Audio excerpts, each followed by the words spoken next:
কামাই তখনও করেছেন, কামাই কংগ্রেসের সময় করবেন, কিন্তু অন্যায় আপনাদের সাথে হয় না, ক্যান্ডিডেটদের সাথেও হয়। আমরা বাবার নাম পাল্টাতে পারি না।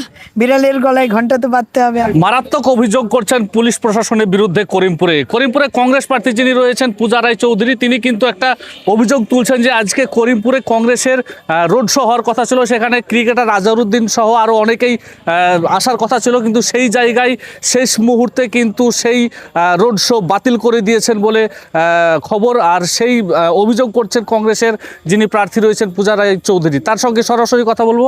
আচ্ছা দিদি, আজকে যে আপনাদের রোড শো ছিল কংগ্রেসের পক্ষ থেকে, কি হয়েছে, বিষয়টা হলো না কেন? দেখুন, আমাদের কাছে পুরো পারমিশন ছিল, হেলিপ্যাডের গোটা পারমিশন ছিল। আমরা থানার পাড়া, থানা মোড়ে আমরা স্টেজও বানিয়েছি, যেটাও পুলিশের কাছে ইনফরমেশন ছিল। কিন্তু আমাকে লাস্ট মোমেন্টে রাত্রিবেলা মানে প্রায় 10টা নাগাদ আমি জানতে পাই যে আমার নাকি পারমিশন নেই, আমাকে সভা করতে দেওয়া হবে না। বললাম ঠিক আছে, রোড শো করতে দেওয়া হবে না। আমি ওখানকার এসআইয়ের সাথে অনেকক্ষণ কথা বলেছি, আমি ওনাকে বোঝানোর চেষ্টা করলাম, কোঅপারেশন চাইলাম যে প্লিজ আমাকে একটু কোঅপারেট করুন, যে আমাকে এই নাটনা দিয়ে আমি মানছি সোহমবাবু যাবেন, ওনার প্রচার কম হয়ে যাবে, দরকার নেই, আমাকে অন্য রাস্তা ঘুরিয়ে দিন, অন্য রুট দিন। উনি দিলেন না, কোনো কোঅপারেশন আমি পেলাম না। আজকে যে কংগ্রেস যে একটা র্যালি বের করবে, মানুষের কাছে পৌঁছবে, যে কংগ্রেসেরও একটা ক্ষমতা রয়েছে, আমি একটা ব্যবস্থা করে রেখেছিলাম, আমার আজকে 6-7 হাজার লোক হতো, একটা রমরমা একটা দেখতে হতো, আপনারা দেখতেন যদি আমি করতে পারতাম। কিন্তু যাই হোক, প্রশাসন আমার হাত পা বেঁধে দিয়েছে ল অ্যান্ড অর্ডারের নামে, বরাবরই সেটা করে, তো আমি করতে পারিনি। তো এখন এটার জবাব করিমপুর দেবে, কারণ করিমপুরে এতদিন উন্নয়নটাকে ওরা এইভাবেই আটকে রেখেছে। আচ্ছা, আপনারা তো পারমিশন নিয়েছিলেন, কিন্তু পারমিশন নেওয়ার পরেও এটা আটকালো কেন? ল অ্যান্ড অর্ডার প্রবলেম বললো, ল অ্যান্ড অর্ডার ইস্যু বললো, তার জন্য করতে দেবে না বললো।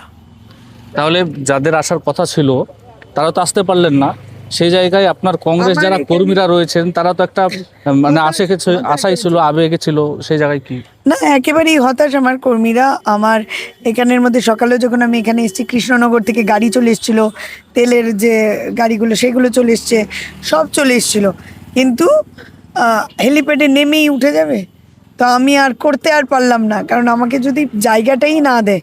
আজহারউদ্দিনজি তো আর খালি চপারে চড়ে এখানে ঘোরার জন্য আসছেন না, একটা র্যালি করে একটা বার্তা দিতে চেয়েছিলেন, যে দিল্লির একটা বার্তা থাকতো কংগ্রেসের, যে কংগ্রেস কিভাবে এই করিমপুরের মানুষের পাশে দাঁড়াবে, ওরা যেন রাহুল গান্ধীজির উপর আস্থা রাখেন, সেই বার্তাটা দিতে চেয়েছিল, সেটা হলো না। মানে যে কোনো কারণেই হোক, তো যাই হোক, যা হয় ভালোর জন্যই হয়। করিমপুরের মানুষ নিশ্চয়ই এটা বুঝেছেন এখন, যে শুধু অন্যায় আপনাদের সাথে হয় না, ক্যান্ডিডেটদের সাথেও হয়। যাই হোক, আপনাদের মেয়ের হিসেবে বলছি, দয়া করে আমার হাতটাকে শক্ত করে ধরে রাখবেন। লড়াই আমার কঠিন, কিন্তু আমি নিশ্চিত করিমপুরে পূজা রায় চৌধুরী আসছে, কারণ এখানে হাওয়া বইছে কংগ্রেসের। সবাই বলছে এখন ঘরে ফেরার সময় হয়ে গেছে। কংগ্রেস হলো বাবা মা, আর আমরা জানি আমরা বাবার নাম পাল্টাতে পারি না। ঠিক একইভাবে বাবার কিছু অঘটন হয়ে গেল, আমরা বাবার নাম কোনো দিন পাল্টাতে পারি। ঠিক একই রকম করিমপুরের বাবা হলো কংগ্রেস।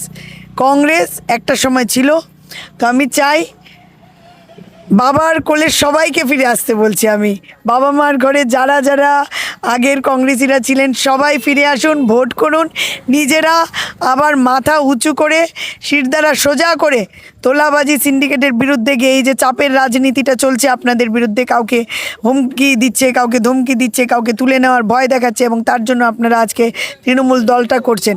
কামাই তখনও করেছেন, কামাই কংগ্রেসের সময় করবেন, কিন্তু সৎ পথে কামাই করতে হবে, এটা আমার নীতি, আদর্শের লড়াই। আমি চাই সবাইকে, বিড়ালের গলায় ঘন্টা তো বাঁধতে হবে, আমি বেঁধে দিয়েছি।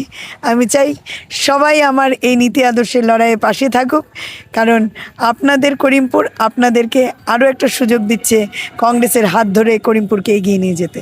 ধন্যবাদ। পরিবারের সঙ্গে ঈদ কাটাতে চান, বাড়ি আসা নিয়ে চিন্তিত, কোথায় পাবেন তাৎক্ষণিক ট্রেন ও ফ্লাইটের টিকিট? আমরা মুর্শিদাবাদের সবচেয়ে বিশ্বস্ত এবং নির্ভরযোগ্য ট্রাভেল এজেন্সি বাপি ট্রাভেলস। আমরা তাৎক্ষণিক ট্রেন এবং ফ্লাইট বুকিং এর সঠিক পরিষেবা এবং পরামর্শ দিয়ে থাকি। আমাদের অভিজ্ঞ টিম 24 ঘন্টা প্রতিটি ধাপে আপনার পাশে থাকবে।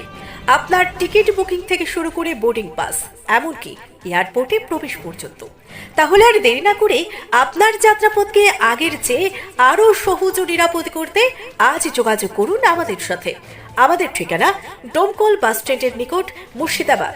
যোগাযোগ নাম্বার 9134343408 অথবা 9775750808।